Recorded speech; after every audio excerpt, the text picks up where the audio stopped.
Welcome to today's guide, where we'll walk you through the simple steps to view your blocked accounts on X. Whether you're reassessing past blocks or just want to stay organized, this updated method ensures you'll have full control over your privacy settings. Let's get started. Begin by opening the X app on your device. Once you're in, look to the top left corner of your screen. You'll see your profile icon there.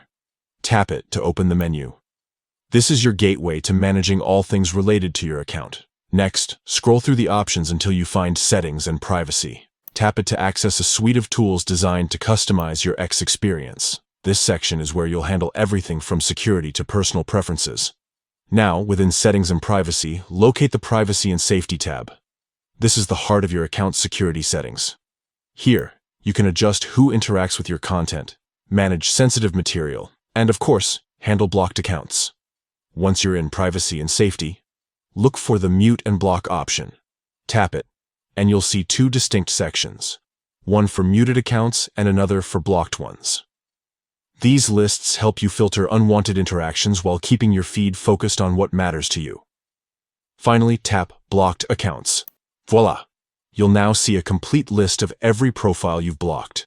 From here, you can review each account, unblock them if desired, or even add new ones to the list. This transparency ensures you're always aware of who's restricted from engaging with your content. And that's all there is to it. By following these 5 steps, you've gained full visibility into your blocked accounts. Remember, managing your digital space is key to a healthier online experience. Whether you're tidying up old blocks or staying proactive, X's updated interface makes it straightforward. Thanks for tuning in, and don't forget to like this video if you found it helpful. For more tips on navigating social media platforms, subscribe and stay updated. Until next time, take charge of your online world, one block at a time.